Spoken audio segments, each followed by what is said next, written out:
dal di observer réew mi di xool ni muy doxee gis conséquence su toute cette affaire là lan mooy doon sa sentiment que ni lii mënoon na ñàkk peut-être wala. waaw peut-être que j'ai un seul sentiment. c'est-à-dire en fait je suis triste. vous savez pourquoi. Une situation pareille a entraîné 14 morts. 14 morts. La radiation d'un officier qui a été formé à coups de millions. Le remplacement d'un général qui commandait ses hommes. C'est-à-dire qu'on prive des honneurs yoo xam ne da ko waroon recevoir.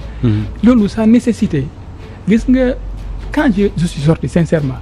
xam nga qu'est-ce que j'espérais. J'espérais que le président mu laaj nit ñi peut-être mu woo ñëpp ceux qui sont impliqués mu ne qu'est-ce qui se passe. Après qu'il essaye de prendre... Parce que moi, je me disais que le président, c'est le meilleur arbitre. Un président, il n'est pas politique. C'est le président de tout le monde. Là, il faut le reconnaître. Franchement. Moi, je n'attaque jamais le président. Parce que j'étais formé. Parce que moi, j'ai été formé pour prendre une balle pour le président dans les normes. J'aurais pu me retrouver garde du corps du président. Moi, j'ai des promotions garde du corps du président. Et si j'étais garde du corps du président et que quelqu'un puisse l'assassiner. Voilà, moi, c'est comme ça que j'étais formé. Donc, je me suis dit que qui c'est notre arbitre. Donc, Taïli, si je me dénonce. Même si je suis radié, peut-être qu'il prendra des mesures pour au moins que ñi xam ne qu'il y a des personnes qui ont fait qu'ils ne devaient pas faire. Il a réglé le problème. Mais malgré l'enquête qui a été menée, le dossier qui a été documenté et transmis, sincèrement, Diop, c'est-à-dire, je n'ai pas le PV. Mais yo, mais bu la ko transmettre, tu aurais pu avoir un doute.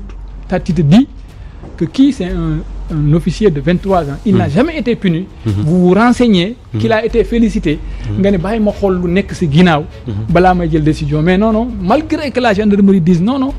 Mais j'ai radis parce que lui, il faut en faire un exemple. ni nga ko waxee man je n'ai pas le PV bi ngay wax. Mais quand même am na ñu ci waxtaan ñu ci xam. Et maa ngi koy wax Khoudoss defe naa sànq que ni on a été surpris de voir enfin en tout cas d'après li ñu ñeen ñu wax que ni le capitaine Touré a été totalement blanchi dans cette affaire malgré li ñuy wax yëpp. Mais loolu di nga ci ñëwaat léegi li ma bëgg a taxaw mooy yow yaa ko waxal sa bopp nga ne peut-être si le président avait écouté tout le monde mën nañ bañ a agsi fii. Est-ce que dafay tekki ne même bu ñu dàqee capitaine Touré nekkatul ci enquête bi su président de la République defoon effort am toutes les informations sur ce dossier d'accusation de viol réew mi li mu traversé du ko traversé. xam nga man c'est pas le viol qui m'intéresse comme je vous dis. Moi je ne parle pas du viol. xam nga ce qui m'intéresse. C'est des milliards que les gens ont détruits comme ça. loolu ça fait mal. C'est-à-dire gis nga bu ñu waree naan justice une personne. Et que ça puisse entraîner la mort de 2 autres. Tu crées encore 8 injustices. Vous avez compris. Moi je n'ai rien contre ni les plaignants. Gis nga lu la si nit wax. Nee naa la même maître El Hadji Diouf qui aujourd'hui occupe les plateaux des fois di ma saaga. Billahi wal kitaabi s'il t'explique la relation qu'on avait man quand je travaille, il te dira sincèrement que moi je n'ai de problème avec personne. Mais gis nga à un certain moment je suis comme ni ma la wax quand les gens ont commencé di ma topp et tout. Moi j'ai compris parce que je me suis dit que ça c'est une confusion. Peut-être que ku ne dafa ragal. Peut-être que personne ne veut risquer son poste. Donc moo tax peut-être kenn bëggul wax président bi li xew man y a pas de souci man de toute façon comme ñi yaakaar nañu lu mel ni ça va me suivre donc moi je me sacrifie y a pas de souci donc dinaa génn au moins que l'autorité puisse prendre du recul mu jël une décision qui permette au moins de réparer les gens. Mais malheureusement malgré ça et ça continue et malheureusement l'autorité en a fait une affaire personnelle. Pour eux aussi ils en ont fait une affaire personnelle entre yow ak ñoom. xam nga kañ laa ko xam. J'en doutais quoi. Tout le temps je me disais que peut-être qu'ils n'étaient pas informés de ça. Mais quand M. Barthélémy Dias me recrute et que la presse se rend au palais et que me dégg président bi wax ne que si un maire n'applique pas le règlement il est révoqué.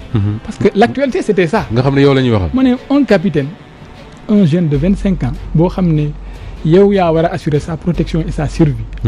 Un maire recruté ko peut-être que les conditions de recrutement aussi mën nañu wax ne c'est politique mais qu'est-ce que vous voulez?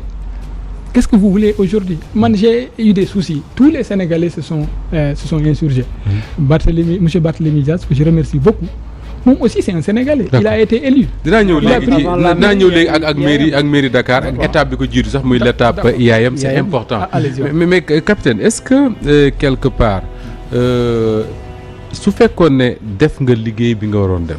Parce que enquête la jox encore une fois du sa premier dossier. Exactement gérer nga dossier yu bari. Est-ce que bu fekkoon ne def nga li nga waroon a def. ba mu mat sëkk. dinañ nekk fii di werante ba léegi. naan moo ko defam defu ko. Exactement. Est-ce que l'enquête a été bien menée. C'est ça la grande question en réalité. xam nga yéen miy nekk si biti. oui parce que justement capitaine ñun ñu ngi ci biti. man néew ma ci enquête bi Abdou Khoudous néew ñi seetaan ñu ci bari ñoo nekkuñu ci mais au moins liir nañu. li nga xam ne moo génn ci presse bi. mais yéen ci PV yi séddale. mais li ngeen liir. oui bi def faute là-bas wala la ngeen ko gis. pour man comme gis ngeen ko rek baax na man en fait tout ce qui s'est passé là-bas. ñun dañuy def lu ñu doon def on a fait notre travail. te lu ñu fa def c'est-à-dire mu lu affaire nu PV parce que boo gisee ñu may topp c'est parce que le vrai PV qui a fuité si seen PV bu fuité woon kenn du ma topp. vous avez compris. mais capitaine si le vrai PV qui a fuité kay. day jafe trop sur la base de ce PV là ngay topp nit pour viol. mais man li ñu gis ñu après li ñu gis. sincèrement xam nga mooy li ma wax seen TV. oui boo gisoon ma génn wax ko. en fait je l'ai fait comme ni ma la wax. C'était pour attirer un peu l'attention parce que je vais vous expliquer aussi là aussi. Pour que ngeen mën a comprendre. oui boo xoolee xam nga li ma njëkkee def. j'ai écrit sur ma page Facebook. oui après ça a créé beaucoup de bruit. Et je me suis rendu compte que les gens étaient habités par nit ñi dafa amoon émotion sur les pages Facebook et tout ça. ma xam ne le lendemain les gens allaient brûler encore plus de pneus parce que les gens n'allaient pas parce que ñi bëgguñu woon dellu. parce que après ma gis demain et tout ça. moo tax ma def benn vidéo. waaw wax ne nit ñi daal. j'ai créé un peu c'est-à-dire xam nga il pouvait pas comprendre. que à cette époque-là problème boobu am man ma ne nit ñi daal leen parce que xam nañ duñ dal. donc ils se disent que est-ce que le gars il va bien. donc pour moi c'était bien que les gens pensent que je ne vais pas que je ne sois que je ne am nga da nga am problème parce que suba tout ce qui aurait pu être fait pourrait m'être imputable. Est-ce que vous avez compris mais moi dans mon souci tout ça c'était trouver un moyen d'arrêter tout ça pour que les gens parce que y avait un peu confusion bu xewee. après ku ne xamatul lu muy def donc les gens ils font après ñi di yàq et tout ça après ñuy seetaan donc s'il vous plaît vous pouvez me relancer comme ça. li Moustapha nekk di wax mooy que ne sur la base du PV yi nga xam ne Sénégalais yëpp gis nañu ko. waaw normalement li fi xew waru fi woon xew. excusez-moi je continue. xam nga quand j'ai posté sur ma page Facebook. le lendemain j'étais censé revenir. vous avez compris mais on m'a appelé pour me dire. c'est un sous-officier qui m'appelle quoi vous imaginez capitaine. un MDL chef woo la mooy 3V. oui mais là mon capitaine il y a le médecin qui est dans ton bureau il voudrait savoir si tu vas bien. j'étais en route en ce moment-là. médecin la psychiatre.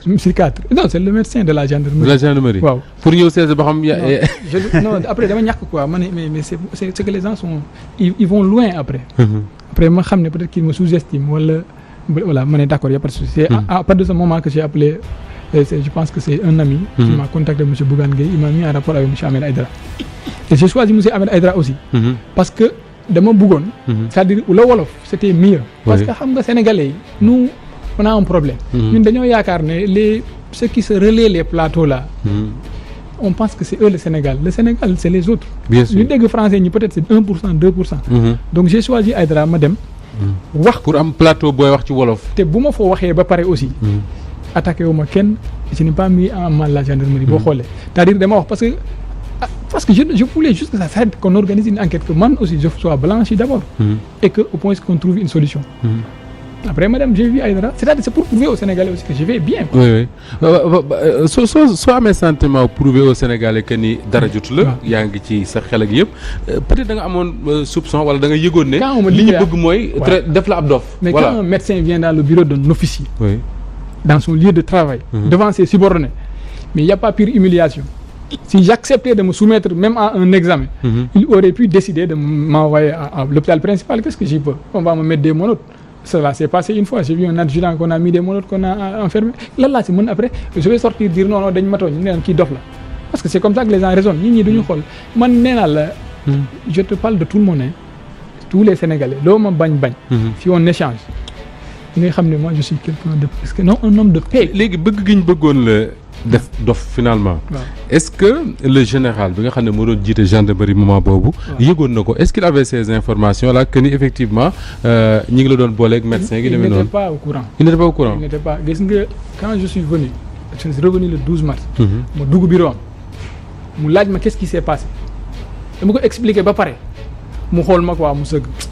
mu ne lui il va très bien il faut l'envoyer en tôle noonu la wax mu ne envoyer-le en tôle. il va très bien tëj leen ko.